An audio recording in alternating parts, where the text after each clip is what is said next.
इस कार्यक्रम के पुण्यार्चक हैं डॉक्टर दिलीप, श्रीमती सुमन बोबरा, पुत्र एवं पुत्रवधू अरविंद प्रवीणा बोबरा, पौत्र नियम निर्वाण, बेटी एवं दामाद सोनल अंकुर संगोई, दोहित्र अनिश केवल, अमेरिका निवासी।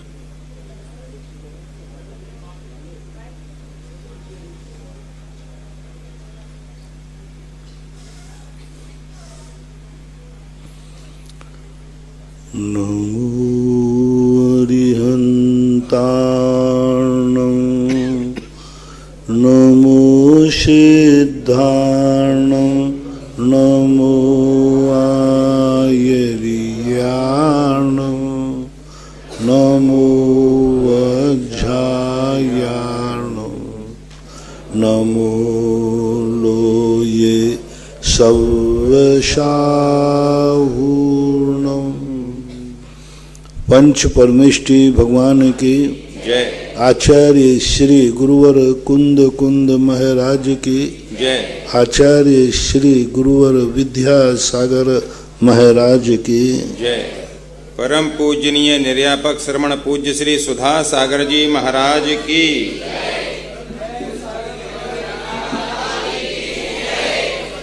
जिज्ञासाकर्ताओं की ओर से मुनिश्री के चरणों में कोटि कोटि नमोस्तु। पूज्य श्री राजीव जैन अमर पाटन से मेरे आराध्य गुरुवर कोटि नमन। जब जीव मृत्यु के करीब आता है तो मृत्यु के समय तीव्र वेदना क्यों होती है? वेदना भी सहन भी कर पाता है, लेकिन फिर उसके मरण की स्थिति क्या बनती होगी महाराज श्री? मृत्यु के समय वेदना होती है ऐसा कोई नियम नहीं। मूल कारण रहता है कि जब मृत्यु के आयु कर्म के निषेध क्षीण हो जाते हैं तो शरीर की जो पार्ट हैं वो काम करना बंद कर देते हैं। श्वास लेने में तकलीफ, हार्ट का ब्लड सर्कुलेशन तकलीफ, क्योंकि आयु कर्म के निषेध क्षीण हो चुके हैं और आयु कर्म के निषेध तीव्रता के साथ समाप्त हो रहे हैं उस समय, इसलिए वेदना होती है। मरने के बाद वेदना नहीं है, वहाँ तो फ्रेश नई आयु उदय में आएगी और नई आयु जैसे उदय में आएगी उसमें दुख हो ऐसा कोई नियम नहीं। ये ढली हुई आयु है, निषेध समाप्त हो जाते हैं। एक अंतर मुहूर्त पहले ही आयु कर्म की उदीर्णा में तीव्रता आ जाती है। जैसे व्यक्ति को मरण करना है तो उसके बाद जो आयु कर्म बचे हैं वो पूरे के पूरे करना चाहिए, क्योंकि आयु के क्षय के बाद ही मरण होगा और अब उसको बहुत जल्दी, इतने जल्दी सारे निषेध समाप्त करना है, तो उस कारण से वेदना की स्थिति बनती है, बाकी और कोई वेदना का कारण नहीं है। वंशिका जैन सरस्वती कॉलोनी कोटा, नमोस्तु महाराज जी। प्रश्न ये है कि महाराज जी के नाम के आगे 108 और माता जी के नाम के आगे 105 क्यों लगाते हैं?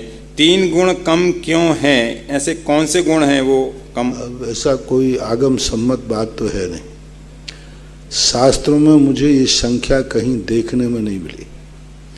किसी भी शास्त्र में किसी भी मुनि महाराज के साथ 108, 105 लगाने का उल्लेख कहीं नहीं। कब से चला, क्यों चला, कैसे चला, ये एक बहुत बड़ा विचारणीय प्रश्न है। क्यों इसके लिए चलाने की परंपरा पड़ी 108, 105? तो ये कोई इसका अता पता इतिहास कुछ भी नहीं। इंजीनियर पंकज जैन पाटनी, बारा राजस्थान, महाराज श्री के चरणों में नमोस्तु। क्या समाधि काल में योगी के पूर्वकृत कर्म नष्ट हो जाते हैं या बचे रहते हैं? क्या समाधि होने से पूर्वकृत कर्म बिना फल दिए नष्ट हो सकते हैं? समाधि के समय कर्म कितने हैं, किस क्वालिटी की समाधि है? यदि समाधि केवल ज्ञान प्राप्त करने की है तो सब खत्म हो जाएंगे। समाधि की क्वालिटी अलग अलग होती है। दूसरी बात कि जो कर्म पहले के किए हैं जो फल तो देंगे लेकिन परमुख से फल दे सकते हैं। जितने कर्म पहले के बंधे हैं वो सब, यदि वो समाधिस्थ है तो उसके सारे अशुभ कर्म शुभ में भी जा सकते हैं। तो उदीर्णा के द्वारा उन कर्मों को स्वमुख से और परमुख से समाप्त कर देता है, लेकिन समाप्त जरूर करता है। समाधि का ये लक्षण है। महेंद्र जैन, पत्रकार, इंदौर से। नमोस्तु महाराज श्री। आचार्य भगवान ने कहा, अतीत के बारे में जितना सोचेंगे उतने आंखों में आंसू आएंगे। भविष्य के बारे में ज्यादा सोचेंगे तो डर उत्पन्न होगा। वर्तमान में आनंद के साथ जिए, खुशी और संतुष्टि दोनों मिलेगी। महाराज जी, आनंद के साथ जीने का क्या तरीका है, कैसे जिए? उत्तर तुम्हारे प्रश्न में ही है। अतीत को जियोगे तो आंसू आएंगे, भविष्य को जियोगे तो आकुलता आएंगे, वर्तमान में जियोगे तो आनंद ही आनंद है। क्योंकि वर्तमान समय जो अपना है उसमें बड़ा संतोष होता है। अशुभ कर्म का उदय आता है तो व्यक्ति वर्तमान से दुखी नहीं है, उसको दुखी है कि ये कल भी ना बना रहे। यदि कोई व्यक्ति को कोई बीमारी आ जाए और उसको ये कह दो बस आज भर की बीमारी है, कल तो तुम ठीक हो जाओगे, तो आधा ठीक तो आज ही हो जाएगा। लेकिन वो दुखी किस लिए है कि जो बीमारी आज है यदि कल भी बनी रही तो आज का दिन तो निकाल लूंगा, कल का कैसे निकालूंगा। वो कल का टेंशन है कि आज तो निकाल लूं, कल का कैसे निकालूंगा, कल का निकाल लूं, परसों का कैसे निकालूंगा। उस कारण से उसको टेंशन आता है। इसलिए उसके लिए एक ही बात कही कि तुम मानो कि आज दुख आया है, बस ये दुख आज का ही है, कल का नहीं। कल का कल देखेंगे, आज क्यों सोचें ऐसा। राजेंद्र जैन, मेरठ। महाराज श्री के चरणों में नमोस्तु। महाराज श्री, देव सास गुरु की पूजा में आता है, यह भांति अर्घ चढ़ाए नित भवि करत शिव पंक्ति मचूं, अरिहंत श्रुत सिद्धांत गुरु निर्ग्रंथ नित पूजा रचूं। गुरुवर, यहाँ सिद्धांत ग्रंथों की पूजा की है, सिद्धांत ग्रंथों की पूजा की है, अन्य ग्रंथों की क्यों नहीं की गई? सिद्धांतों में सब गर्भित कर लिए जाते हैं। यानी देव शास्त्र गुरु में, शास्त्र में सिद्धांत यदि आ गया तो सब ग्रंथ आ जाते हैं, ऐसा मानना चाहिए। दूसरा प्रश्न है, जैसा ध्यान पूज्य मुनिराज का लगता है वैसा ध्यान भविष्य में मुनि अवस्था में लगाने के लिए श्रावक को अभी से क्या करना चाहिए जिससे हम मुनि बने, तो वैसा ही ध्यान साधना हमारी हो जाए? निर्वृत्ति परक करो, जैसे सेठ सुदर्शन करते थे। अष्टमी चौदस को समस्त कार्यों से निवृत्त होकर के जंगलों में जाके ध्यान नहीं कर सकते हो तो मंदिरों में जाके रहो। 24 घंटे के लिए सबसे बड़ी साधना ये है कि कम से कम अष्टमी और 1400 पर्व के दिनों में समस्त प्रकार के विकल्प जालों को छोड़ करके मंदिर में, ये नशियाएं क्यों, पहले के लोग जो मुनि बनने की साधना करते हुए वनवास में जाते थे, शेर सुदर्शन स्मशान घाट में जाते थे। आज के फिर बाद में धीरे धीरे नशियाएं बनी है। नशियाँ किस लिए बनती थी? ये प्रोषदोपवास ग्रह थे। श्रावक जो हैं इनमें कमरे नहीं होते थे, बरामदे होते थे। ये श्रावक लोग जो हैं अष्टमी चौदस को अपना सब व्यापार धंधा बंद करके और वहाँ नशियों में जाकर के 2 रात 1 दिन व्यतीत करते थे। आज भी आप लोगों को मंदिरों में या नशियों में जाकर के पर्व के दिनों में, अष्टान का पर्वों में, दशलाक्षण पर्वों में अथवा अष्टमी चौदस के पर्वों में घर से निवृत्त होकर के समस्त प्रकार के कार्य, मान लो घर से बाहर नहीं जा सकते हैं तो घर में ही 2 रात और 1 दिन के लिए मौन धारण करो। उपवास बने तो उपवास करो, नहीं बनता है तो भोजन थोड़ा बहुत लेकर के और सब कार्य से निवृत्त, सबसे बोलो भी मत, देखो भी मत, सोचो भी मत, सुनो भी मत। यहाँ तक कहा हमारे आचार्यों ने, समंत्र भद्र महाराज ने तो प्रोषदोपवास और उपवास की परिभाषा में लिख दिया, उस दिन स्नान भी मत करो, स्नान भी मत करो, मंजन भी मत करो, दातुन भी मत करो, जो वस्त्र पहने हो उसी वस्त्र में प्रमाण करो। स्नान भी नहीं, स्नान नहीं करना ही तो मुनि की साधना है, मंजन नहीं करना ही तो मुनि की साधना है। निर्वृत्ति लेना, आरंभ परिग्रह के लेना, 36 घंटे तक का समस्त प्रकार के आरंभ परिग्रह का त्याग घर में रह के भी कर सकते हैं। तो इस प्रकार का निर्वृत्ति मार्ग यदि व्यक्ति शुरू करता है तो अभ्यास बना रह सकता है। राहुल जैन, अशोकनगर। नमोस्तु गुरुदेव। यदि मंदिर जी में क्रोध आदि के परिणाम होवें और उन परिणामों को हम तुरंत संभालें तो उसमें कितना कर्म बंद होगा? जितना हुआ उतना होगा, जितना रुक गया उतना नहीं होगा। डॉक्टर मगनजन आष्टा मध्य प्रदेश पूज्य आराध्य गुरुदेव को नमोस्तु। ईश्वर के गुणानुवाद से साधना फलीभूत होती है, ईश्वर के अथवा प्रभु के आगे समर्पण करने से। ईश्वर के गुणानुवाद से साधना फलीभूत होती है अथवा प्रभु के आगे समर्पण करने से। दोनों, समर्पण के बाद ही गुणानुवाद होता है। पहले समर्पण होता है और फिर गुणानुवाद। समर्पण क्यों किया उसके बाद गुणानुवाद होता है, गुणानुवाद के बाद समर्पण नहीं। पहले समर्पण है, पहले नमो है, फिर अरहंत है। नमो शब्द समर्पण का प्रतीक है और अरहंत शब्द गुणानुवाद का प्रतीक है। नमो समर्पण पहले हो, हमारे समर्पण है, उसी के बाद स्तुति चालू होती है। अंजलि जैन अहमदाबाद, नमोस्तु गुरुदेव। हम शिखर जी यात्रा के लिए जा रहे हैं, यदि रास्ते में सूतक पातक की खबर मिलने पर यात्री को सूतक पातक लगेगा क्या? बराबर लगेगा, क्योंकि जब तक स्थापना नहीं बदली जाएगी तब तक बराबर सूतक पातक लगेगा। दर्श जैन सिंगोली, नमोस्तु गुरुवर। आजकल जन्मदिन पर केक काटने का चलन चल रहा है, तो क्या अपने जैन धर्म के अनुसार सही है? अगर सही नहीं है तो अपने जैन धर्म के अनुसार जन्मदिन कैसे मनाना चाहिए? पहली बात तो कोई आगम में इसकी चर्चा नहीं है। किसी तीर्थंकरों को छोड़कर अन्य किसी के जन्मदिन का कोई विशेष उल्लेख नहीं मिला। कुछ प्रकीर्णक बाद के प्रथमानुग के ग्रंथों में कुछ देखने में आया, लेकिन मूल इसकी चर्चा नहीं है। किसी भी चक्रवर्ती के, नारायण के, पृथ्वीनारायण के, आदि के, इनके कोई जन्मदिन की कोई चर्चा हो, ऐसा कुछ नहीं। तीर्थंकरों के जरूर जन्मदिन की चर्चा है। भगवान ऋषभदेव जो नीलांजना का नृत्य था वो उनके जन्मदिन के उपलक्ष्य में ही उत्सव था। भगवान का जन्म बर्थडे था, उस दिन देवताओं ने नीलांजना का नृत्य रखा हुआ था। वो तो आता है अन्य के संबंध में। दूसरा, इसके संबंध में तो एक ही बात है कि उस दिन अपने कोई धार्मिक अनुष्ठान, धार्मिक क्रियाएं, तीर्थ वंदना, विधान, जाप, शुभ उपयोग पूर्वक अपना जन्मदिन निकालना चाहिए। राजेंद्र जैन मेरठ, नमोस्तु गुरुवर। मार्गना किसे कहते हैं? मार्गना का अर्थ है खोजने का नाम। मार्गना खोजना। जीव कहाँ कहाँ पाया जाता है, जीव को कहाँ कहाँ खोजूं, क्योंकि जीव एक अदृश्य है।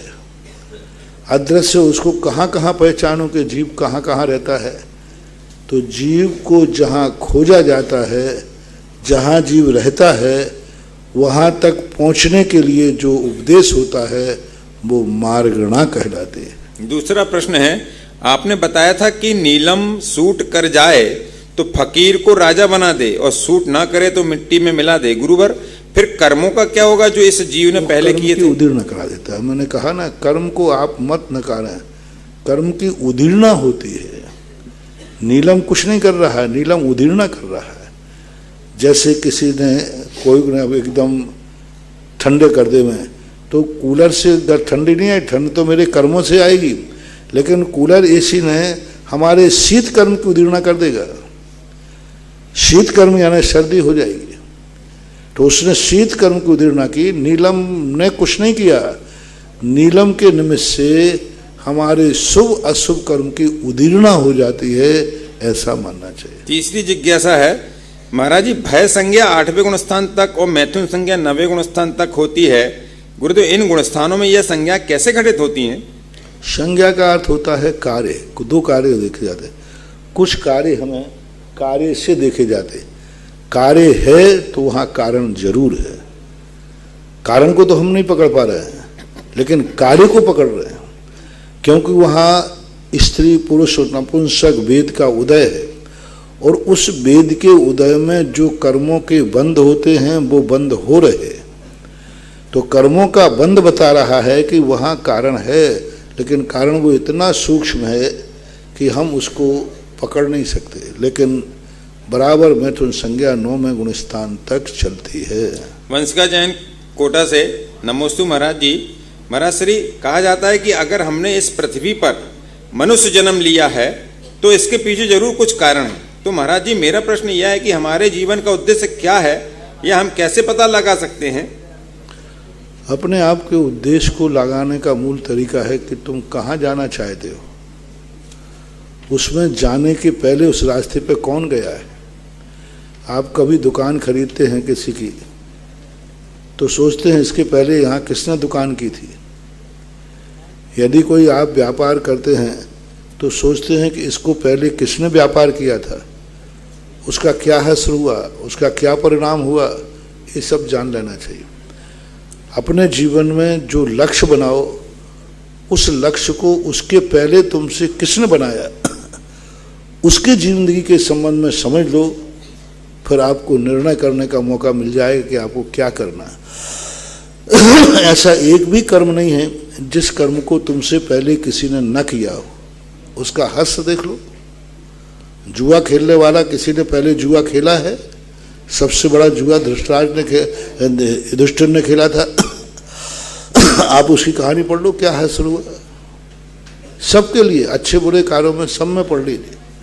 तो वो वर्तमान युग का एक दिन हमने कहा था, वर्तमान योग वो त्रिकालदर्शी अनुयोग है जिसमें हमारा अतीत और भविष्य तीनों हम उस उदाहरण से देख सकते हैं। जयपुर से अरविंद जैन, नमोस्तु गुरुवर।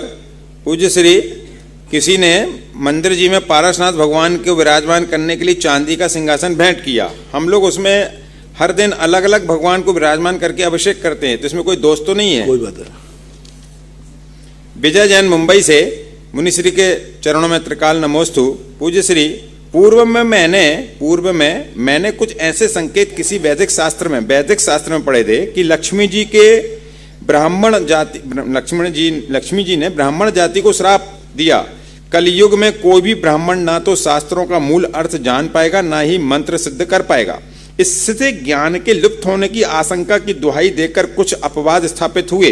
यदि वो ज्ञान से संबंधित मूल नक्षत्र, लग्न, राशि का और क्षत्रिय जाति का होगा तो मूल अर्थ जान पाएगा, और यदि वो जैन भी हुआ तो मंत्र सिद्ध भी कर पाएगा। इसमें लक्ष्मी के प्रभाव को आज के धन के लालच से ब्राह्मण को उच्च शिक्षित भी माना जा सकता है। कबीर, तुलसीदास आदि मूल नक्षत्र के थे। क्या ऐसे कुछ संकेत जैन दर्शन में भी हैं? नहीं, जैन दर्शन में इस प्रकार के अभिशाप की कोई चर्चा नहीं।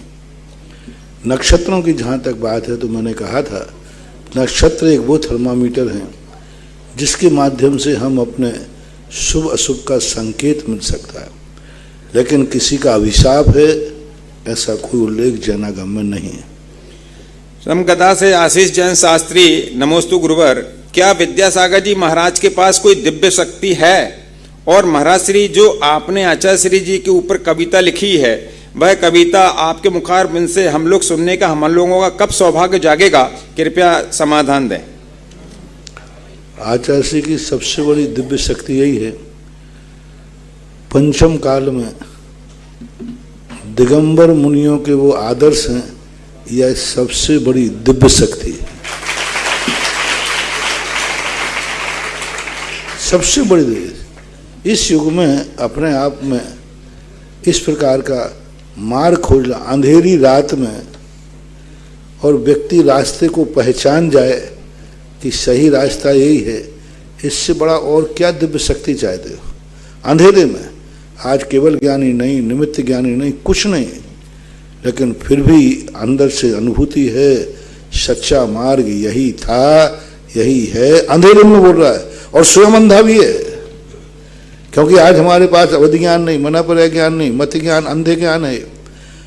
ज्ञान से अंधा है, चारों तरफ अंधेरा है, फिर भी कह रहा है कि नहीं, रास्ता यही था और यही है और रहेगा। तो इससे बड़ी और क्या दिव्य शक्ति चाहते हो? सबसे बड़ी दिव्य शक्ति यही है। वो मन अब ऐसे तो मुझे कविता आएगी नहीं, वो तो कोई बहुत सारे लोग हमसे कहते महाराज को संस्मरण बताओ, हम कभी बता ही नहीं पाते। ये चुल्लक जी बैठे, ये संस्मरण लिख रहे हैं, बहुत बार के महाराज जी आपके संस्मरण इकट्ठे दे दो। मैंने कि मुझे एक भी संस्मरण नहीं आता, और ये भी पक्का है सबसे ज्यादा संस्मरण मुझे ही आते, संघ में सबसे ज्यादा संस्मरण मेरे पास हैं, लेकिन तुम पूछोगे तो मुझे एक भी नहीं आता, और प्रसंग आ जाए तो इतने आ जाए कि तुम सुनते सुनते थक जाओगे और मैं बोलते बोलते थक जाऊंगा। जब कोई प्रसंग आ जाए तो एक के बाद एक संस्मरण सुना देता हूं। अभी तो प्रसंग है, जब कुंडलपुर के अंदर, अभी तो प्रसंग है नहीं, कुंडलपुर के अंदर प्रश्न आते थे। कुंडलपुर के अंदर 2.5 महीने तक सारे संघ, आर्यिका संघ वगैरह थे, 2.5 घंटे तक प्रतिदिन 1.5 2 घंटे संस्मरण सुनते थे। 2.5 महीने में भी पूरे नहीं हो पाए थे। तो वो प्रसंग के अनुसार आता है तो आता है। अभी देखो क्या है, जिसके पास बहुत माल होता है वो निर्णय नहीं कर पाता कौन सा निकालूं, और अपने आप जब कभी प्रसंग आएगा तो कोई ना कोई निकल आएगा। ऐसे तो मैं कौन क्या सुनाऊं, कविता भी एकदम स्मृति में नहीं आती ना, कौन सी कविता सुनाऊं। मोरे आंगन में, वो इतनी एकदम याद नहीं आई। मोरे आंगन में अब कैसे याद आ जाए। महाराज जी, मुक्तागिरी वाला प्रसंग सुना दीजिए। जब आपने, मैं पूज्य गुरुदेव के श्री चरणों में बारंबार नमोस्तु करता हुआ, जब मैं पूज्य गुरुदेव के बारे में या उनके जीवन के बारे में पढ़ रहा था, बहुत कम लोगों को शायद ये ध्यान होगा, क्योंकि पूज्य आचार्य भगवंत ने फिरोजाबाद में सन 1975 में सिर्फ 29 वर्ष की आयु में 36 घंटे खड़े होकर के ध्यान किया था। लेकिन जब मैं पूज्य गुरुदेव सुधार सागर महाराज जी का जीवन चरित्र पढ़ रहा था, हम तो काफी बाद में हुए, लेकिन जब मुक्तागिरी में पूज्य गुरुदेव आचार्य श्री के संघ में थे, तब उस समय पूज्य गुरुदेव सुधार सागर महाराज जी ने 36 घंटे खड़े होकर के मुक्तागिरी में ध्यान किया था। और उस समय के प्रसंग में पूज्य आचार्य भगवंत से आपको विशेष आशीर्वाद मिला था। तो वो शक्ति कौन सी महाराज जी? हम लोग आधा घंटा बैठते हैं, उसमें ही थक जाते हैं, 10 बार आसन वो भी मुझे याद नहीं है, तुमने याद दिलाया।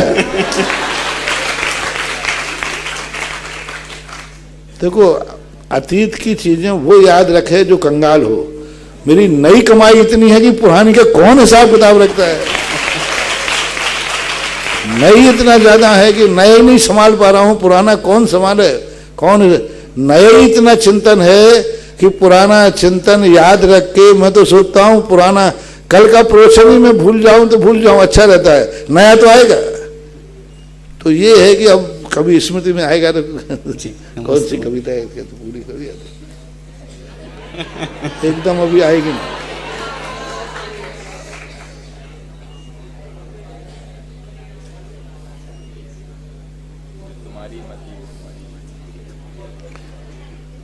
थोड़ी सी आधी है कविता, पूरी नहीं आई थी। जी महाराज जी।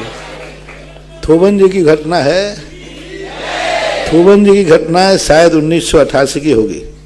हम मंदिर में रहते थे, सभी लोग मंदिर में ही रहते थे, पारसनाथ भगवान के चरणों में ही रहते थे। सैन में एक दिन रात्रि में भगवान की मूर्ति का, भगवान का दर्शन हुआ, एकदम चलते हुए भगवान का। और बस जैसे वो मंदिर से बाहर निकल रहे थे तो मैंने देखा, मैंने भगवान कहाँ जा रहे हैं। तो मैंने सोचा कि मंदिर की मूर्ति का, तो तुरंत मैंने कहा भगवान ये क्या मामला। देखे तो कुछ नहीं था, सब जो का था। तो उस समय मैंने सुबह उठ करके कविता लिखी, तुम मोरे सूने आंगन में क्यों आते हो भगवन, क्या चोरी का दोष तुम्हें नहीं लगता है।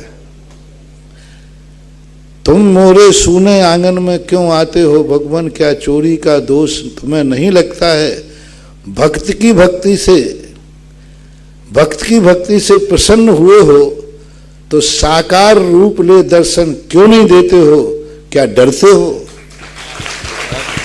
भक्त की भक्ति से प्रसन्न हुए हो तो साकार रूप ले दर्शन क्यों नहीं देते हो, क्या भक्त की पकड़ से डरते हो। इसमें मेरी क्या गलती, न तुम बीतरागी होते न मैं तुमसे राग करता। इसमें मेरी क्या गलती, न तुम बीतरागी होते न मैं तुमसे राग करता, क्योंकि मैं रागियों से राग नहीं करता हूं। और डर किस बात का है, तुम यथाजात बिहारी हो, हम यथाजात रूपधारी हैं। तुम यथाजात बिहारी हो, हम यथाजात रूपधारी हैं। फर्क क्या है, तर्क क्या है, नासा पर दृष्टि क्यों टिकाई है, क्या शर्म खाई है? अब आगे की बड़ी कमजोरी है, वो इतने याद आई मैंने सुना देता, और ना मैं बाद में याद भी नहीं करूंगा क्योंकि मेरे पास कोई डायरी फायरी नहीं है। हाँ, ना तुम कहो कि मेरे पास डायरी हो लिखी हुई, तो वो भी अभी नहीं, मेरे पास कुछ भी नहीं है।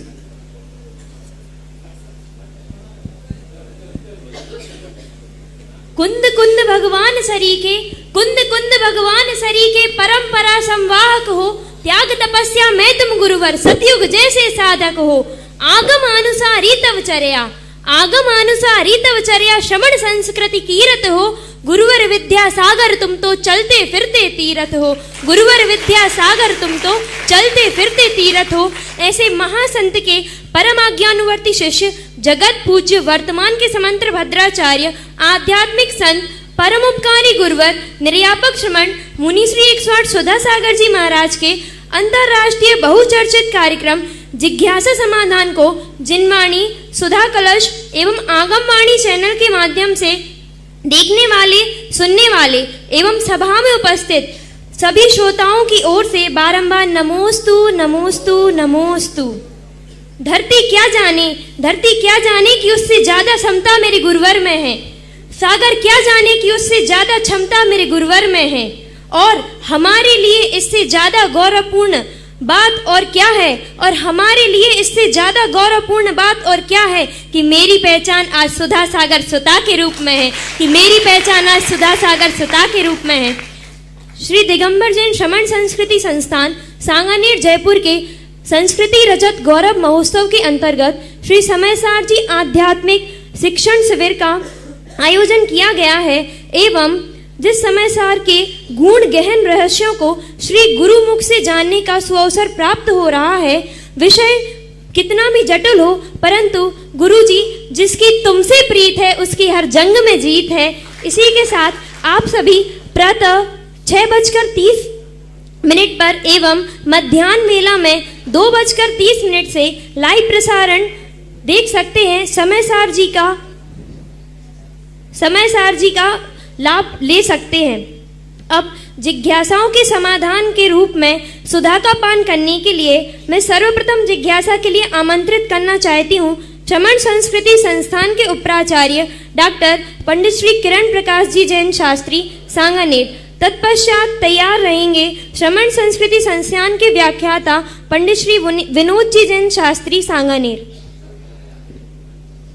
श्रमण संस्कृति संस्थान के प्राण और हम सब बच्चों की आन बान और शान पूज्य गुरुदेव के श्री चरणों में बारंबार नमोस्तु। महाराज जी, श्रमण संस्कृति संस्थान विगत 25 वर्षों से आपके आशीर्वाद से, आपकी प्रेरणा से समाज में जिस ऊंचाई तक पहुंचा है या जिस धर्म ध्वजा को फहरा रहा है, आज सिर्फ देश में ही नहीं अपितु विदेशों में भी संस्थान के विद्वान पहुंच करके धर्म की महती प्रभावना कर रहे हैं। और इस प्रभावना का पूरा श्रेय अगर कहीं जाता है तो महाराज जी आपको जाता है, क्योंकि आपकी प्रेरणा और आपके आशीर्वाद से वो संस्थान खुला। पिछले वर्ष कोरोना की वजह से हमारे संस्थान के स्नातक विद्वान आपके श्री चरणों तक नहीं पहुंच पाए थे। इस बार हमारा पुण्य जागृत हुआ और कोरोना का कुछ कहर कम हुआ।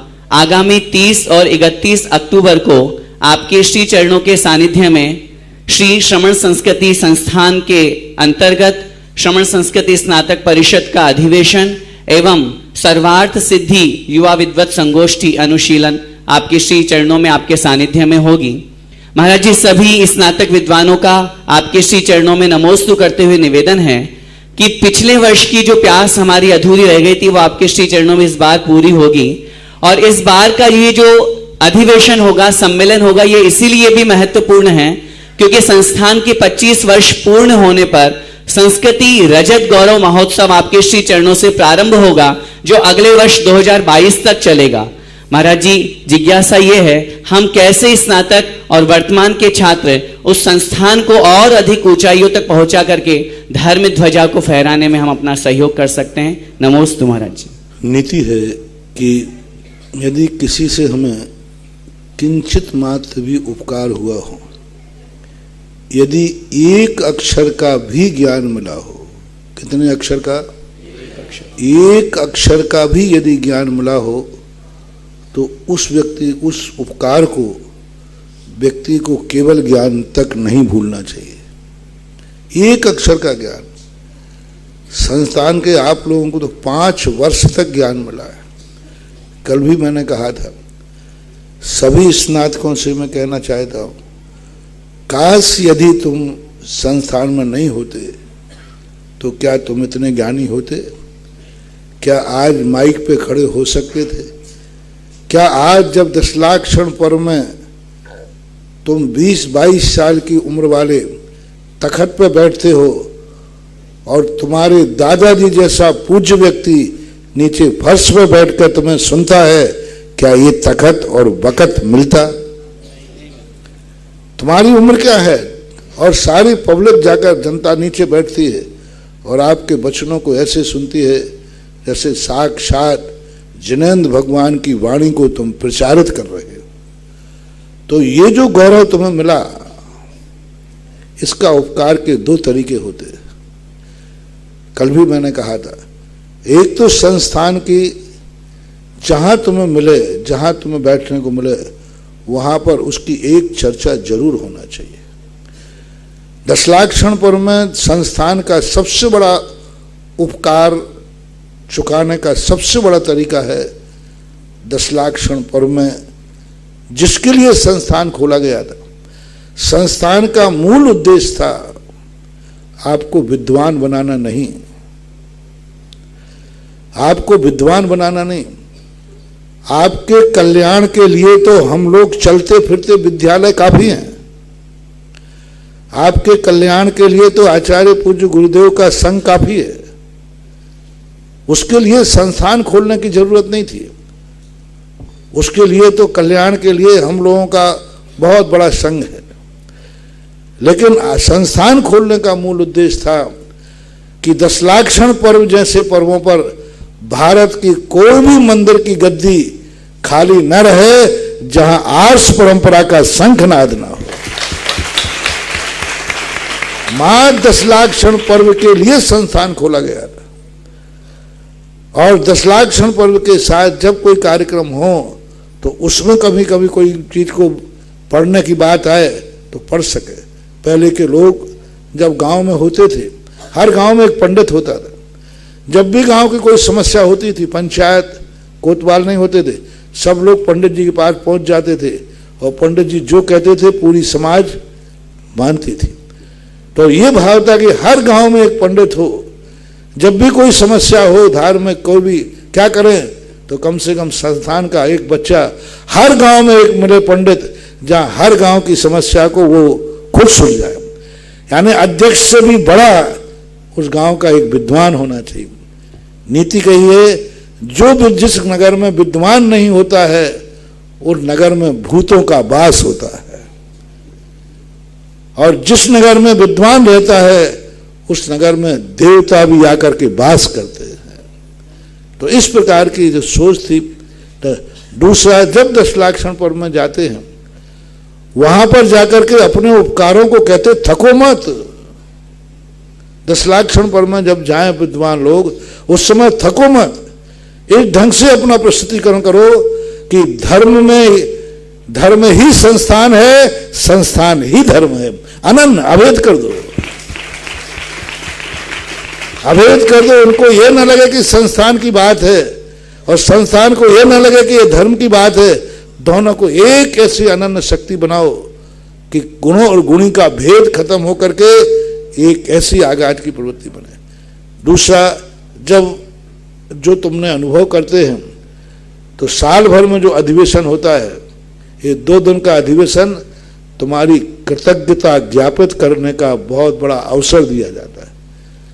भले कुछ यहाँ होना या नहीं होना, बारात में तुम लोग जाते हो तो भावना तुम्हारी पढ़ना है कि दूल्हे की? दूल्हे की। तो तुम लोग करते क्या हुआ है बता दो, क्या करते हो? कुछ नहीं, यूं बैठे रहते हो। सवाल इसका नहीं है, सवाल इसका है कि हम एक संगठन दिखाना है।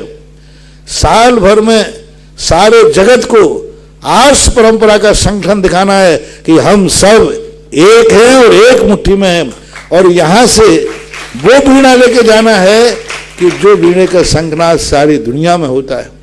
तो एक व्यवहार होता है, कुशलता होता है, किसी ना किसी बहाने से आप लोग संसार मार्ग में साल में 1-2 बार इकट्ठे होने का भाव करते हो।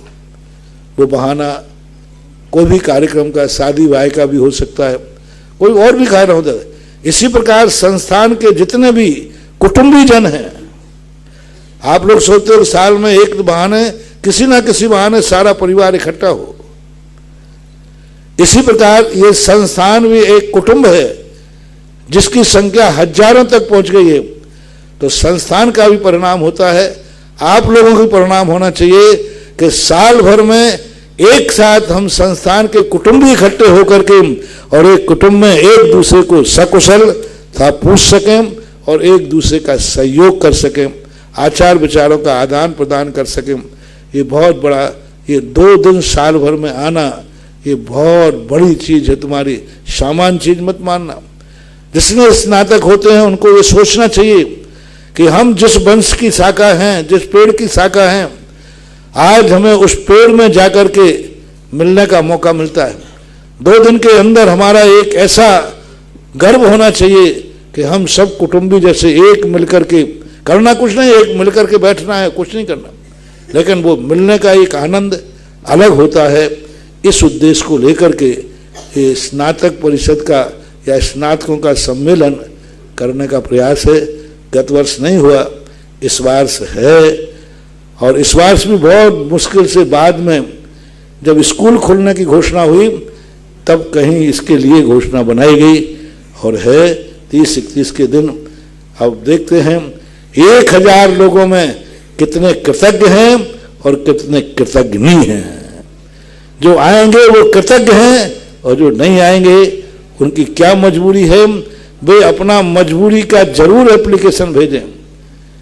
जो नहीं आ सकते हैं वो अपना नोटिस भेजें, इस कारण से नहीं आ पा रहे। आना और उनका पत्र आना दोनों एक ही बात है। वो नहीं आ पाए तो एक पत्र भेजें अपना कारण के साथ, इन कारणों के कारण से मैं उपस्थित नहीं हो पाऊंगा, तो पत्र की उपस्थिति ये मानी जाएगी कि आप संस्थान के प्रति कृतज्ञ आज भी हैं और होना चाहिए। मेरी तो ये कृत उपकारम न विस्मरंती साधवः, सज्जन लोग किए हुए उपकार को कभी नहीं भूलते हैं। कैसी भी परिस्थिति हो, उपकार तो उपकार ही होता है। और मैं आज इस यहाँ पे सभी स्नातक विद्वानों से मैं निवेदन करूंगा श्रमण संस्कृति संस्थान की तरफ से कि आप सभी स्नातक विद्वान, मेरे अनुज, मेरे अग्रज भाई जितने भी हैं, 29 तारीख की रात्रि में यहाँ पर पहुंचे और 31 तारीख तक आप लोगों का यहाँ पर सारी व्यवस्थाएं चंद्रोदय तीर्थ क्षेत्र कमेटी की तरफ से रखी गई है। मेरा सभी विद्वानों से अनुरोध है कि इस वर्ष जरूर आप सभी इस अधिवेशन में सम्मिलित हो और सम्मिलित होकर के धर्म लाभ प्राप्त करें, और संस्थान का जो रजत गौरव वर्ष हम लोग मनाने जा रहे हैं उसके लिए बहुत बड़ी भूमिका, बहुत बड़ा कार्यक्रम तैयार होगा, उसके लिए आप सभी लोग अवश्य उपस्थित हों। नमोस्तु महाराज जी। अब जिज्ञासा के लिए श्रमण संस्कृति संस्थान के व्याख्याता पंडित श्री विनोद जी जैन शास्त्री सांगानेर, तत्पश्चात तैयार रहेंगी विदुषी बहन नैनी जी शास्त्री सांगानेर। पूज्य गुरुदेव के अग्नि पद्म में श्रमण संस्कृति संस्थान परिवार पक्ष से कोटिशः नमोस्तु नमोस्तु नमोस्तु। महाराज श्री सर्वार्थ सिद्धिकार पूज्यपाद स्वामी जी सम्यक दर्शन को प्रतिपादित करते हुए कहते हैं कि अधिगमज और निसर्ग सम्यक दर्शन, जिसमें उन्होंने कहा अंतरंग हेतुस्तुल्यः, अंतरंग हेतु तो उभयत्र समान है, निसर्गज में भी और अधिगमज में। तदुपरांत अन्य आचार्य सभी मिलकर के और सम्यक दर्शन को लगभग जैनागम में 16 प्रकार का सम्यक दर्शन बताया गया है। 16 भेद इस प्रकार से प्रतिपादित किए: निसर्ग सम्यक दर्शन, अधिगम सम्यक दर्शन, निश्चय, व्यवहार, सराग, वीतराग, सूत्र, उपदेश, बीज इत्यादि, और साथ ही अवगाढ़, परमावगाढ़ आदि 16 प्रकार के सम्यक दर्शनों का वर्णन आया। उन 16 प्रकार के सम्यक दर्शनों में जो आत्मा के निजी भाव हैं 5: औपशमिक, क्षायिक, क्षायोपशमिक, औदयिक और पारिणामिक। तो इन भावों में से कौन से भाव माने जाएं? पहला प्रश्न तो यह है महाराज। दूसरा प्रश्न यह है कि इन 16 प्रकार के सम्यक दर्शन जो हैं, इन 16 प्रकार के सम्यक दर्शनों में क्या पांचों लब्धियां आवश्यक हैं? यद्यपि पांचों लब्धियां सम्यक दर्शन में आवश्यक हैं, तो क्या सारों में पांचों लब्धियां लगाएंगे हम? पहला तो बात है कि जो सम्यक दर्शन, जो अधिगमज और निसर्गज सम्यक दर्शन के दो भेद हैं, ये मात पूज्यवर उमा स्वामी महाराज की ही देन है। पूज्यवर कुंदकुंद स्वामी, पूज्यवर समंत भद्राचार्य, पूज्यवर षटखंडागमकार, पूज्यवर जितने भी प्राचीन आचार्य हुए, उन्होंने ये दो भेद नहीं किए, क्योंकि निसर्गज सम्यक दर्शन कोई सम्यक दर्शन है ही नहीं। मात्र प्रत्यक्ष में, साक्षात में कारण न बनने से उसको निसर्गज कह दिया गया। पूज्यवर सबराज सिद्धिकार, पूज्यवर अक्लंक स्वामी, पूज्यवर विद्यानंदी महाराज राजभारती के श्लोक भारत में यही कहते हैं, जो जाति स्मरण आदि से सम्यक दर्शन होते हैं, प्रत्यक्ष उपदेश के बिना उसको निसर्गज कहते हैं। लेकिन अतीत की तो स्मृति आएगी। जाति स्मरण में अतीत का सुना हुआ तो याद आएगा, सुना ही नहीं है ऐसा कभी हो नहीं सकता, क्योंकि अनभ्यस्त विषातु परता, जिसका अभ्यास ही नहीं वो नियम से परता होगा। तो एक रूढ़ परिभाषा बना ली गई कि वर्तमान में प्रत्यक्ष उपदेश के अभाव में उसको निसर्गज सम्यक दर्शन कह लेते हैं, लेकिन अतीत में तो सुना ही। दूसरा जो सम्यक दर्शन के 16 प्रकार का है, मूल सम्यक दर्शन 10 प्रकार का ही होता है। फिर उसके जो भेद ऊपर में जो अलग कर दिया, व्यवहार, निश्चय सम्यक दर्शन, फिर उपसमक, छायोपसमक, छायक सम्यक दर्शन, ये 10 सम्यक दर्शनों से कोई अलग नहीं है। मूल का सम्यक दर्शन तो मात्र 3 ही सम्यक दर्शन है मूल में। अधिगमज, निसर्गज ये तो नैमित्तिक है, ये सम्यक दर्शन के नाम नहीं है, ये तो उत्पत्ति के कारण है। अधिगमज से उत्पन्न हुआ तो अधिगमज है, निसर्गज से उत्पन्न निसर्गज है, ये नैमित्तिक उपाधि है। सम्यक दर्शन 3 ही है, उपसम, क्षयोपसम और छायक। अब इन तीनों सम्यक दर्शनों के जो भेद किए गए हैं, वो मात्र क्षयोपसम और छायक सम्यक दर्शन में तो स्पष्टता घटित होते हैं। उपसम सम्यक दर्शन में कुछ इसलिए घटित हो जाएंगे क्योंकि उपसम सम्यक दर्शन की जब उत्पत्ति होती है तो ये 10 कारण मिल सकते हैं, क्योंकि कई लोगों को उपसम सम्यक दर्शन सूत्र से भी हुआ, कई लोगों को सम्यक दर्शन किसी रूप में हुआ, और उपसम सम्यक दर्शन में जो कुछ सम्यक दर्शन ऐसे हैं, जैसे अवगाढ़ और परमावगाढ़ सम्यक दर्शन, ये केवली भगवान के ही घटित होता है। लेकिन वो केवली भगवान के घटित होता है, वहाँ छायक सम्यक दर्शन है, छायक के भेदों में आ जाता है। तो ये 10 सम्यक दर्शन के जो भेद हैं, ये छायक सम्यक दर्शन में तो पूर्णता घटित होते हैं। एक भी ऐसा नहीं है जो छायक में घटित ना होता हो। 10 भेद जो है।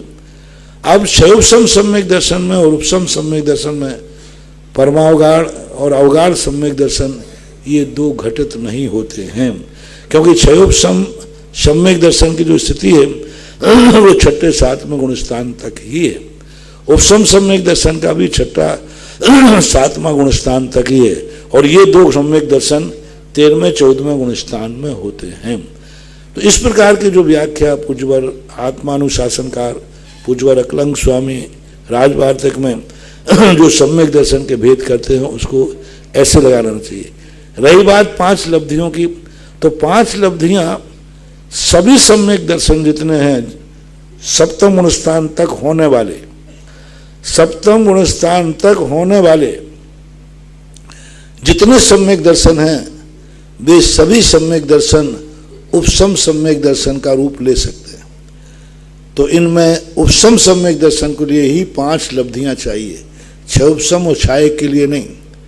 उपसम सम्यक दर्शन में वही लेना जो 4थे से लेकर 7वें तक, उन 10 सम्यक दर्शनों में से जो घटित होते हैं उनको घटा लेना चाहिए उपसम में भी, क्योंकि आज्ञा रूप भी उपसम सम्यक दर्शन होता है, सूत्र को पढ़ करके भी उपसम सम्यक दर्शन होता है, जो जनपद की जो व्यवस्थाएं हैं उनको देख करके भी सम्यक, वेदना को देख करके भी होता है। तो इस प्रकार के जितने सम्यक दर्शन हैं, जो जो छठे सातवें गुण स्थान में होता है, उन सब के लिए 5 लब्धियां जरूरी हैं। बशर्ते जब ये उपसम सम्यक, ये 10 भेद में से छठे सातवें गुण स्थानवर्ती जो भेद हैं, जैसे मैंने परमावगाड़ को निकाल दिया, ये सारों उपसम रूप भी हैं और क्षय उपसम रूप भी हैं और छायक रूप भी है। तीनों रूप हैं। उपसम रूप में जब आएंगे तो वह उपसम माना जाएगा, क्षय उपसम रूप में आएंगे तब क्षय उपसम माना जाएगा, और छायक रूप में आएंगे तब ये छायक माने जाएंगे। ऐसा 5 लब्धियां जब ये सभी सम्यक दर्शन उपसम दशा को प्राप्त होते हैं, तब ये 5 लब्धियां अनिवार्य हैं। 5 लब्धियों की विशेष परंपरा जो है, नेमिचंद महाराज ने इस बात के लिए विशेष परिलक्षित किया है। नमोस्तु। विदुषी बहन नैनी जी शास्त्री, द्वितीय वर्ष। तत्पश्चात तैयार रहेंगे बाल ब्रह्मचारिणी प्रीति दीदी।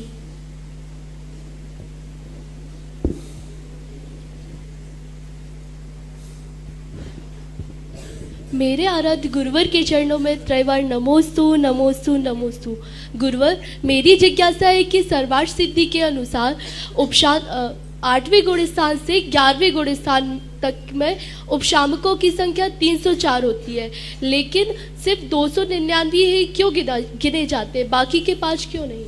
299। हाँ, 2 संख्याओं का सर्वार्थ सिद्धि के परिशिष्ट में ये विषय आया है। वहाँ ये 299 4 की संख्या के लिए कोई जवाब कोई आचार्य नहीं दे रहे, बस यही कहते हैं इन 4 की संख्या वहाँ पर पूरी नहीं होती है, ये कह करके वो विराम कर देते हैं। उसका कोई गलत सिद्धांत कोई आचार्य ने नहीं कहा। नमोस्तु गुरुवर।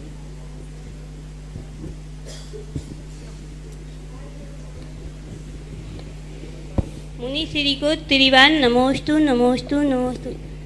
मुनि श्री, मैं वार्डन हूँ, बालिकाओं के लिए मैं डांटना नहीं चाहती हूँ, फिर भी हमें डांटना पड़ता है। डांटना नहीं चाहती हूँ, गुस्सा नहीं करना चाहती हूँ, और फिर भी हमें डांटना पड़ता है, और मेरे को बहुत दुख होता है। इसमें हमें कितना दोष लगेगा?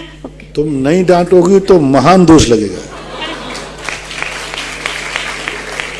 यदि तुमने नहीं डांटा तो इतना दोष लगेगा कि जितनी ये गलतियां करेंगे, सारी गलतियों का पाप तुम्हारे खाते आएगा, और तुमने डांटोगे तो जितना ये अच्छा कार्य करेंगे उसका सारा पुण्य तुम्हारे खाते आएगा। तो कोई बालिकाएं तो मानती आज से आपका डांटने का क्रम डबल कर दो तो डबल पुण्य बंधेगा। नहीं मानती है तो थप्पड़ से मारा। नमोस्तु महाराज जी, नमोस्तु। और थप्पड़ से नहीं मारे तो फिर एक डंडा रखो। हाँ, क्योंकि जब तक डांट नहीं पड़ेगी, शिष्य को और शिष्य को डांट होना जरूरी है।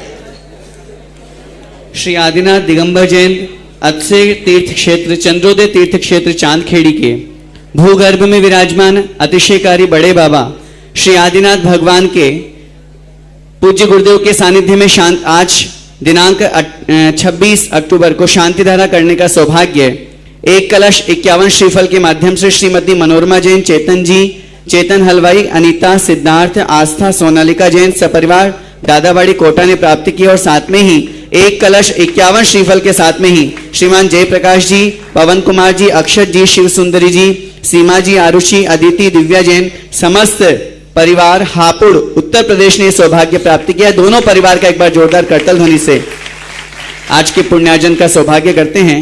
आज पूज्य गुरुदेव के पड़गाहन का सौभाग्य जिन्होंने प्राप्त किया, श्रीमान दुगेश जी सोगानी अशोकनगर, श्रीमान शशांक जी सुधा कलश चैनल, और श्रीमान अमित कुमार जी कागला खानपुर, ये तीनों भैया थे। और सभी से मैं ये बताना चाहूंगा कि इन तीनों पुरुषों ने मिलकर के आज चौका लगाया था। इनके चौके में कोई भी महिला नहीं थी, और पूरी बहुत अच्छी तैयारी के साथ में इन्होंने आज का पूज्य गुरुदेव का पड़गाहन किया, और इस उपलक्ष्य में उन्होंने यहाँ पर आजीवन एक भक्तामर विधान की अपनी तरफ से घोषणा की है। 51 श्रीफल की तरफ की ओर से असीम कालीन भक्तामर हेतु श्रीमती रीना जी, प्रशांत जी, कुसुम जी, बाबूलाल जी, शोभा जी, बालचंद जी सपरिवार इंदौर की तरफ से भी आजीवन भक्तामर विधान की घोषणा हुई है।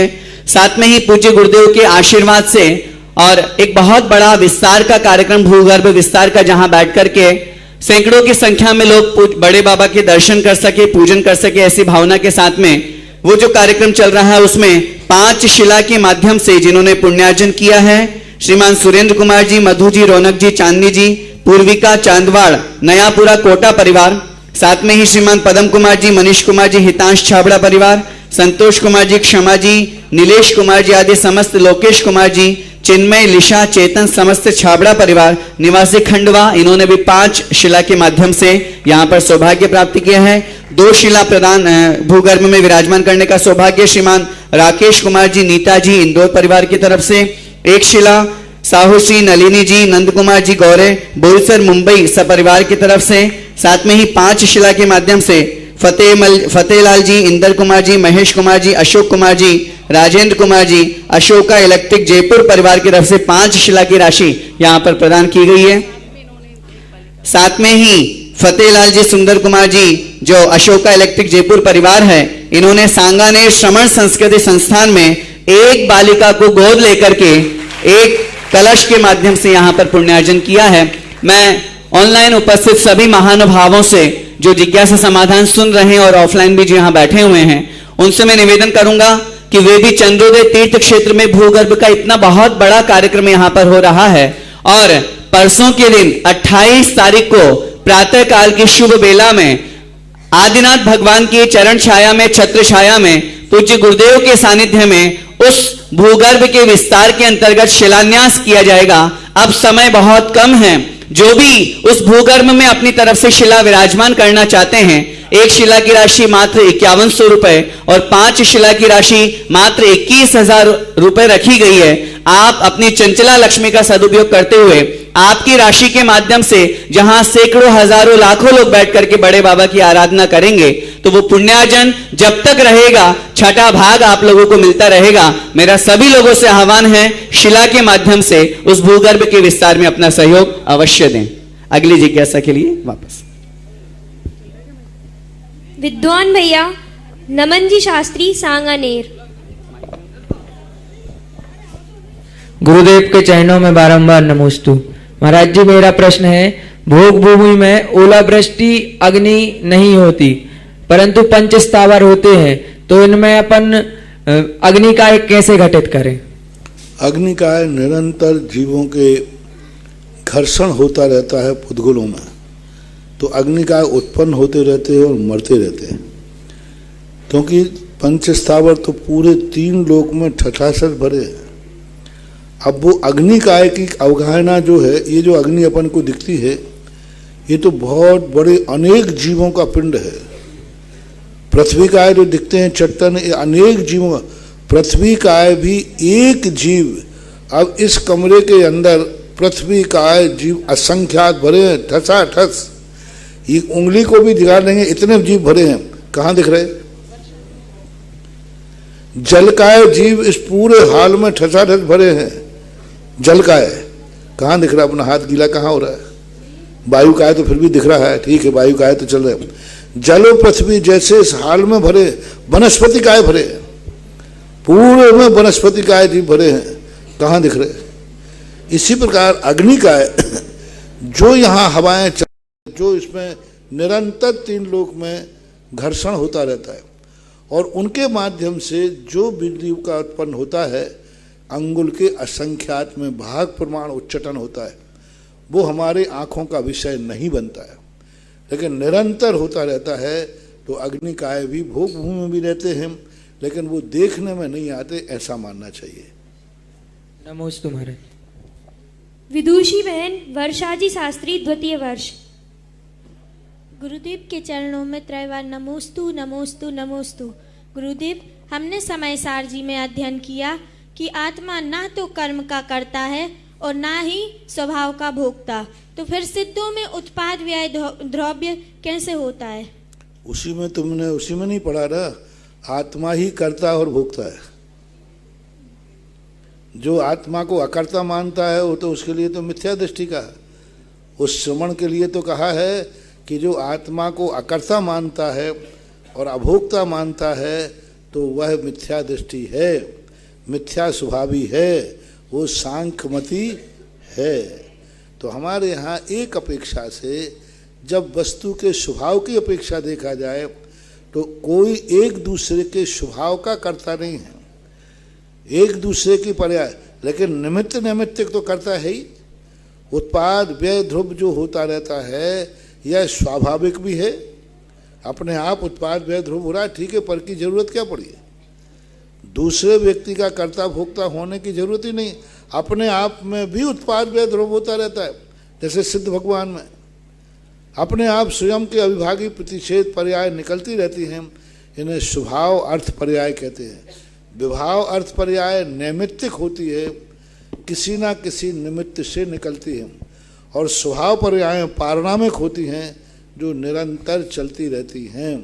इसलिए हालांकि जो आपने दो प्रश्न किए कर्ता और अकर्ता, तो ये नए सापेक्ष है, निमित्त की अपेक्षा कर्ता धर्ता है, लेकिन उपादान की अपेक्षा अपने स्वयं चतुष्टय का करता है। और रही बात उसकी उत्पाद व्यय ध्रुव की, तो उत्पाद व्यय ध्रुव में पर का होना जरूरी नहीं है, स्वयं में भी उत्पाद व्यय होता रहता है।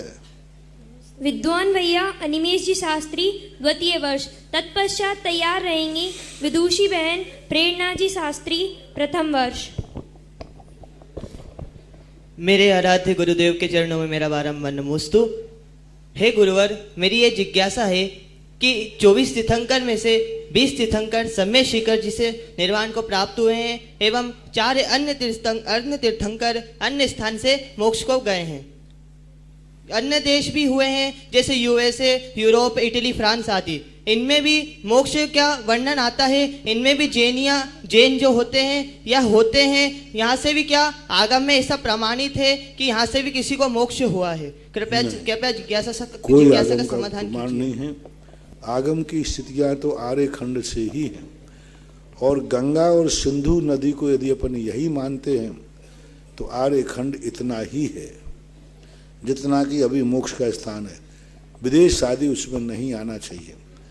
और रही बात यदि गंगा सिंधु ये नहीं मानते हो तो शिखर जी भी ये नहीं, अयोध्या भी ये नहीं, और बनारस भी ये नहीं, सारा भौगोलिक स्थिति, सारे आस्था के केंद्र डगमगा जाएंगे। अब गंगा सिंधु की अपेक्षा जब पढ़ते हैं तो गंगा सिंधु नदी का जो पाठ है उसकी परिवार नदियां हैं, तो फिर ये गंगा सिंधु पर प्रश्न चिन्ह लगता है। इसलिए भौगोलिक स्थिति विचारणी है, अपन नहीं कह सकते हैं, क्योंकि विदेशों में तो किसी को निर्माण हुआ नहीं। वर्तमान में वो नाम नहीं मिलते हैं जिन नामों से, जैसे भाऊ भगवान आदिनाथ के 2 पुत्रों को पोदनपुर से मोक्ष हुआ। पोदनपुर कहाँ है? पोदनपुर भी गायब है, कहीं भी आज वर्तमान में पोदनपुर की स्थिति नहीं बनती। बहुत सारे नाम हैं जो गायब हैं। तो इस अपेक्षा से तो आज अपने श्रद्धा के केंद्रों को यदि सुरक्षित करना है तो आर्य खंड इतना ही है जितना अपना भारत देश है। आर्य खंड इतना ही है जितने में तीर्थ क्षेत्र हैं, और यहीं पर सिद्ध क्षेत्र होते हैं, अन्य स्थानों पर नहीं। आस्था के केंद्रों की रक्षा करना है तो, बाकी आस्था के केंद्रों को यदि हम गौण कर दें तो बहुत सारे इतने प्रश्न उठेंगे कि वो प्रश्नों के समाधान ढूंढने से नहीं मिलेंगे। लेकिन अपनी आस्था का केंद्र सम्मेद शिखर सबसे बड़ा प्रमाण है। दूसरा अयोध्या प्रमाण है, तीसरा बनारस प्रमाण है, तीसरा कुंडलपुर प्रमाण है, तीसरा चंपापुर प्रमाण है। अपने 24 तीर्थंकरों के जन्म स्थान को सुरक्षित करना है, और मिल चुके हैं अपन को, तो मानना चाहिए आर्य खंड इतना ही है। पहले जितना रहा है वो समुद्रों में डूबता गया, छोटा हो गया, ऐसा मानना चाहिए। नमोस्तु गुरुदेव। विदुषी बहन प्रेरणा जी शास्त्री प्रथम वर्ष, तत्पश्चात तैयार रहेंगी विदुषी बहन भूमि जी शास्त्री द्वितीय वर्ष। गुरुदेव के चरणों में त्रिवार नमोस्तु नमोस्तु नमोस्तु। गुरुदेव, मेरी जिज्ञासा यह है कि गाथा नंबर 403 में कहा है जीव ने गंध नहीं ग्रहण किया, तो इसका अर्थ यह लेना है कि जीव की आत्मा ने गंध ग्रहण नहीं किया, मात्र पुद्गल पुद्गल इंद्रियों ने ग्रहण किया तो फिर जीव चोर कैसे सिद्ध हुआ? बेटा प्रश्न समझ में नहीं आया ठीक। गाथा नंबर 4 से 3 में यह कहा है कि जीव गंध नहीं ग्रहण करता, तो जीव गंध ग्रहण नहीं करता। हाँ तो ठीक इसका है। अर्थ लेना है कि जीव के आत्मा ने गंध ग्रहण नहीं किया, मात्र पुद्गल इंद्रियों ने ग्रहण किया, तो फिर जीव चोर कैसे सिद्ध हुआ? जी फिर चोर कैसे सिद्ध हुआ? जीव चोर कैसे सिद्ध हुआ? एक्चुअली कन्नड़ भाषी तो थोड़ी हिंदी चोर में कैसे? प्रॉब्लम अच्छा आती है। ठीक ठीक। चोर ग्रहण चोर नहीं कर रहा है तो चोर इसलिए ग्रहण हुआ कि निश्चय नय से तो वो ग्रहण कर ही नहीं रहा, मिथ्या भाव कर रहा है, मिथ्या भाव कर रहा है। चोर इसलिए ही तो चोर है कि ग्रहण नहीं कर रहा है वो, फिर भी कह रहा है कि मैंने ग्रहण कर लिया। कहने में तो यही आ रहा है कि मैंने, अच्छा आप समझ गए कि गंध आदि भाव जीव ग्रहण नहीं करता है तो फिर चोर कैसे हुआ? तो ग्रहण नहीं कर रहा है फिर भी मान रहा है कि मैंने ग्रहण किया, वही तो सारा रहस्य। अभी आया ना कि मैंने कर्म किए, वेदन करता है, भोगता है, लेकिन कहता मैंने किया, मैंने इसमें परिणमन किया। तो जो कर्ता धर्तापन है इस अपेक्षा से यहाँ आया, बाकी व्यवहार नय से ही चोर हो ही नहीं सकता कोई, क्योंकि कोई दूसरे द्रव्य की कुछ चीज चुरा नहीं सकता। द्रव्य द्रव्य है, सेठिया सेठिया है, लेकिन सेठिया लेकिन व्यवहार में ही चोरी होती है। तो व्यवहार की अपेक्षा से तो अपन ग्रहण करते ही हैं। कहते हैं मैंने इसकी गंध ले ली, अब जिसको अपन फूल सूंघ लिया उसको फेंक देते हैं, क्योंकि भैया ये फलाने की द्वारा सूंघ लिया गया है। तो व्यवहार में ऐसा मानना चाहिए। विदुषी बहन भूमि जी शास्त्री द्वितीय वर्ष। तत्पश्चात तैयार रहेंगे श्री ताराचंद जी जैन वरिष्ठ उपाध्यक्ष गोलाकोट। मेरे पितृतुल्य परम आराध्य गुरु के चरणों में त्रैवार नमोस्तु नमोस्तु नमोस्तु। गुरुवर, अभी आपने बताया कि आपने ये संस्थान 10 लक्षर पर्व हेतु खुला है, और भैया लोग हैं जो वो विगत 25 वर्षों से मतलब प्रवचन देने जा रहे हैं। महाराज जी, हमें कब ऐसा अवसर प्राप्त होगा? हमें कब धर्म की प्रभावना करने का अवसर प्राप्त होगा? कृपया मार्गदर्शन दीजिए। हमारे आचार्य श्री ने मूक माटी में लिखा है कि पेड़ अंकुर जब निकलता है तो बहुत तेजी से निकलता है, और अंकुर कहता है कि मैं आकाश को कब छूंगा। तो आकाश को छूने के लिए जितनी ऊंचाई चाहिए उतनी गहराई जड़ भी चाहिए। ये 25 साल की जड़ है, तुम्हारी अभी 3 साल की जड़। हाँ, जितना पेड़ ऊंचा होगा उसकी जड़ भी उतनी नीचे होगी। इनको भी हमने बहुत 25 साल से देख रहा हूँ, तुम लोगों को देखता हूँ। एक 5 वर्ष तो पूरे निकल जाएं, फिर उसके बाद तुम लोगों के संबंध में सोचा जा सकता है। और आप लोगों के भेजने में उनके भेजने में बहुत अंतर है। 100 पुरुष लोग यात्रा करें तो बड़ी बात नहीं, और 2 जनाना सवारी हो तो तो अब देखो तुम लोगों के संबंध में विचार किया जा रहा है, किया जाएगा, कैसा अच्छा हो सकता है वो सोचा जाएगा। अंतिम जिज्ञासा के लिए श्री ताराचंद जी जैन वरिष्ठ उपाध्यक्ष गोलाकोट। अभी तुम्हारी स्नातक परिषद ही नहीं बनी, अभी स्नातक ही नहीं बने तो परिषद, तुम्हारी भी स्नातक परिषद बनेगी, पर वो स्नातक परिषद निर्णय करेगी क्या करना है। मुनि श्री के चरणों में मेरा मेरे परिवार की ओर से त्रैवार नमोस्तु। हे भगवान, आपने मनुष्यनाथ की महिमा बताई, आपने शांति धारा की महिमा बताई, आपने भक्तांबर की महिमा बताई, आपने छत चमर ढुराने और चढ़ाने की महिमा बताई, और आज छोटे छोटे मंदिरों में क्षेत्रों में ये सब होने लगा है, ऑनलाइन भी होने लगा है। तो महाराज श्री अभी विदुषी बहन ने एक ने आपको समंत भट्ट स्वामी भी कह दिया है। जबलपुर के एक शिवरार्थी ने बहुत पुराने समंत भट्ट स्वामी के संबंध में कहा था कि हम आगम के माध्यम से तो उनको जान सकते हैं, पर साक्षात हमने उनको नहीं देखा। आज विदुषी बहन ने आपको समंत भट्ट स्वामी की बराबर रख दिया तो हमने साक्षात देख लिया। और आपने जो आज धर्म ध्वजा फहराई है इस संसार में, जो आपके द्वारा धर्म ध्वजा फहराई जा रही है, इसके पुण्य की महिमा क्या होगी। और इस विदुषी बहन की या बहनी ने जो इतनी पदवी दी है, इसके पुण्य की महिमा क्या होगी। हे माँ, नमोस्तु नमोस्तु और नमोस्तु। ये ताराचंद जी हैं, गोलाकोट के क्षेत्रपाल जी है। वो सेंदूर लगाने वाले क्षेत्रपाल नहीं, अपन तो चलते फिरते जीवित क्षेत्रपाल को ही मानते हैं।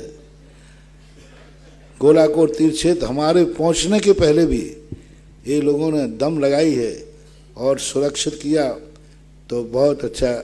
अब रही बात शांति धारा की, तो मैं तो वही बात कहता हूँ, मैं जब भी कोई मार्ग शुरू करता हूँ तो उसकी लोग बुराई जरूर करते हैं और उस पर लोग बुरा जरूर कहते हैं, लेकिन मजे देखो जो ताराचंद जी कह रहे हैं कि जो बुराई करते हैं उनको आखिर वहीं आकर नतमस्तक होना पड़ता है। जो शांति धारा की बुराई करते थे आज वे शांति धारा कर रहे हैं। जिन मंदिरों में शांति धारा का विरोध था, जो तीर्थ क्षेत्र कमेटियां बुराई करते थे, वे आज शांति धारा करवा के लाइव चलवा रहे हैं। जो कंजाइस्ट लोग शांति धारा का विरोध करते थे, वे शांति धारा करवाने लगे हैं और देखने लगे हैं। बस कुछ दिन में वो शुरू भी होने वाली है, क्योंकि ये दवाई ही ऐसी है जहां हर व्यक्ति को इस दरवाजे आना ही पड़ेगा। दवाई ऐसी, मैंने उसकी दवाई की जो खोज की है वो ऐसी अलौकिक खोज है कि कितना भी हिटलर हो, एक दिन उसे माथा टेकना पड़ेगा और गंदोदक लेना पड़ेगा, पक्का है, कैसा भी हो जाए। और आज देखो सबसे बड़ी गर्व की बात है, सारे भारत में कोई शांति धारा का नाम ही नहीं जानते थे। कौन जानता, कौन करता था, मुश्किल में होती थी। आज शांति धारा इतने भारत में हो रही और इन लाइव चैनलों की कीमत बढ़ गई है। शांति धारा के कारण फ्री ही नहीं है। सुबह 5 बजे से लेकर के सुबह का टाइम बिल्कुल फ्री टाइम रहता था इनका, और आज सबसे ज़्यादा कौन सा टाइम है, प्रातःकाल 5 बजे शुरू होते है। ऐसे नहीं हो रहा है। सब ने इसकी महिमा जान रहे हैं, सब पहचान रहे हैं, सबको लाभ हो रहा है, तभी ये शांति धारा का प्रभाव बढ़ रहा है।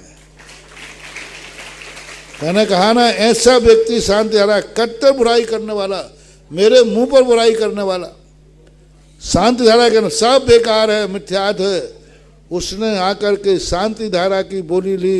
अरे मैंने कहा भैया क्यों लाखों रुपया खो रहा है, बोले गुरुजी माफ करो, आप मैंने कहा तुझे तो नहीं कराऊंगा मैं, तो तुझे लाभ ही नहीं होना। कहीं लाभ जरूर होगा। रो पड़ा, विरोधी था शांति धारा का, और आज वो शांति धारा का सबसे बड़ा प्रचारक है।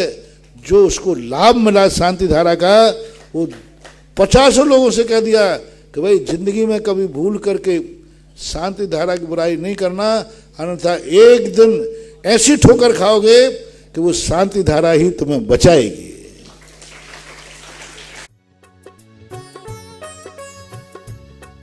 इस कार्यक्रम के पुण्यार्चक थे डॉक्टर दिलीप, श्रीमती सुमन बोबरा, पुत्र एवं पुत्रवधू अरविंद, प्रवीणा बोबरा, पौत्र नियम निर्वाण, बेटी एवं दामाद सोनल अंकुर संगोई, दोहित्र अनिश केवल, अमेरिका निवासी।